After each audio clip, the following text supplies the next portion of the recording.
నమస్తే సార్. నమస్తే అండి. ఎలా ఉన్నారు sir? Fine, thank you very much. Akkineni ఫ్యామిలీలో పెళ్లి బాజాలు మోగాయి. అక్కినేని అఖిల్ది పెళ్ళైపోయింది.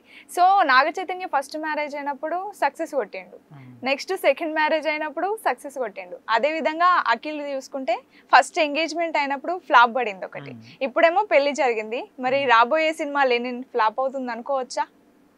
సో ఇప్పుడు first of all as a lady మీరు ఈ హీరోల లైఫ్లోకి ఎవరెవరు లేడీస్ ఎంటర్ అయ్యారు అన్నది ఒక ఇంట్రెస్టింగ్ టాపిక్. మీరు జనరల్గా అట్లా అబ్జర్వ్ చేస్తూ ఉంటారు, ఎవరు వచ్చారు ఇతని లైఫ్లోకి, ఏ అమ్మాయి వచ్చింది, ఏంటి బ్యాక్గ్రౌండ్ చూస్తారు. ఇప్పుడేమో మీరు సినిమాలు ట్రాక్ చేస్తున్నారు, సినిమాలు హిట్ అయిందని ఫ్లాప్ అయిందని చెప్పి ట్రాక్ చేస్తున్నారు. సో ఇప్పుడు ఎవరు అదృష్టం ఎలా ఉందో మనకు తెలియదు. ఓకే, మీ ట్రాక్ పరంగా చూస్తే ఏమవుతుందంటే ఇది అతనికి ఏమో ఫస్ట్ మ్యారేజ్ అయిన తర్వాత ఎవరు నాగ చైతన్య మ్యారేజ్ అయిన తర్వాత సమంత మ్యారేజ్ అయిన తర్వాత రిలీజ్ అయిన సినిమా ఏంటి, రారండ్ వేడుక చూద్దాం. ఓకే, అది ఒక రీజనబుల్ గా హిట్ అది. Okay right. సో దాని తర్వాత నెక్స్ట్ శోభిత దూల్పాడ మ్యారేజ్ అయిన తర్వాత మనకి తండేలు వచ్చింది. ఇంకొక ఇంట్రెస్టింగ్ పాయింట్ ఏంటంటే నాగార్జున ఫస్ట్ సమంత మ్యారేజ్ అయినప్పుడు ఆ మూవీ ఏదైతే రిలీజ్ ఉన్నప్పుడు సమంత ఏ టైంన నాగ చైతన్యని పెళ్లి చేసుకుందో అదృష్టం కలిసి వచ్చిందని అప్పుడు అన్నాడు. తర్వాత తండేల్ సక్సెస్ మీట్ లా శోభిత ఏ టైంలో పెళ్లి చేసుకుందో తండేల్ హిట్ వచ్చిందని అట్లా అన్నాడు.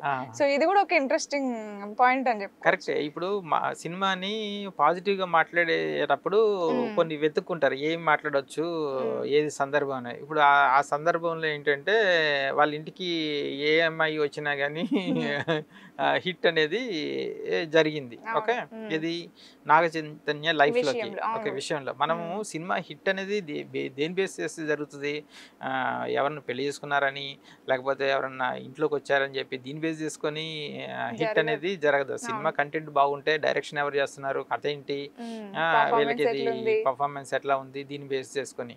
ఆ ఫస్ట్ ఏమో సినిమాలో హీరోయిన్ ఎవరు, మన రకుల్ ప్రీత్ సింగ్. దాని తర్వాత అప్పుడు ఆమె ట్రెండింగ్ లో ఉంది, మంచి.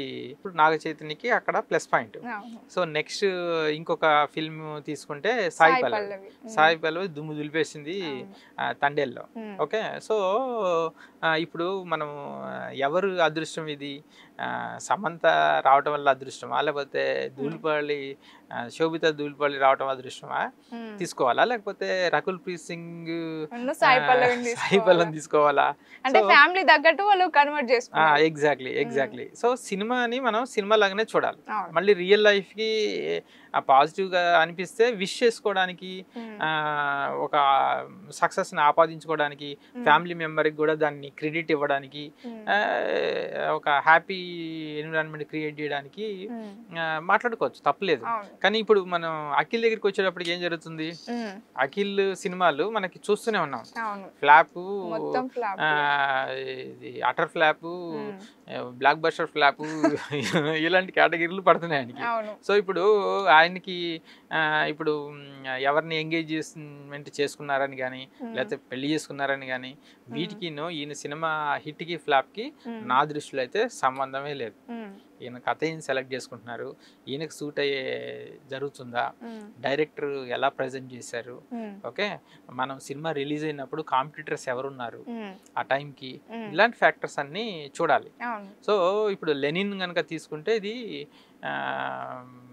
మనకి రూరల్ బ్యాక్డ్రాప్ తోటి తీస్తున్న సినిమా, మంచి డైలాగ్స్ తోటి దాన్ని ప్రజెంట్ చేయడం జరిగింది. అది ఆ రూరల్ బ్యాక్డ్రాప్ తోటి ఇతనికి ఎంతవరకు సూట్ అవుతుంది, ఓకే, దా మోటివ్ ఏంటి, ఆ సబ్జెక్ట్ ఎలా ఉంది, స్లాంగ్ కూడా చేంజ్ చేసిండు. సో ఇవి ఆడియన్స్ కి కనెక్ట్ అవుతాయి లేవా, కనెక్ట్ అవుతాయి, కథనం అవి బాగున్నాయి అనుకోండి, అది హిట్ అవుతుంది.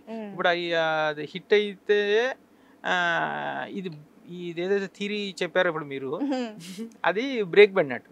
అది కనుక ఫ్లాప్ అయింది అనుకోండి, మీరు చెప్పింది కరెక్ట్ అవుతుంది. So there is a chance. ఎట్లా అంటే పూర్తిగా డీటెయిల్స్ తెలియనప్పుడు ఒక ర్యాండమ్ గా ప్రిడిక్ట్ చేయాలంటే 50-50 ఛాన్స్ ఉన్నట్టు.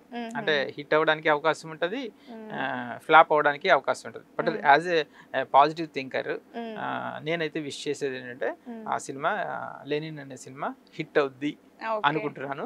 మీ థియరీకి బ్రేక్ పడుతుందని నేను అనుకుంటున్నాను. ఓకే సార్, నెక్స్ట్ ఒకవేళ ఫ్లాపా హిట్ అది సినిమా రిలీజ్ అయినాక మనం మళ్ళీ ఇంటర్వ్యూ చేద్దాం ఏది కరెక్ట్ అనేది. Okay sir, thank you very much.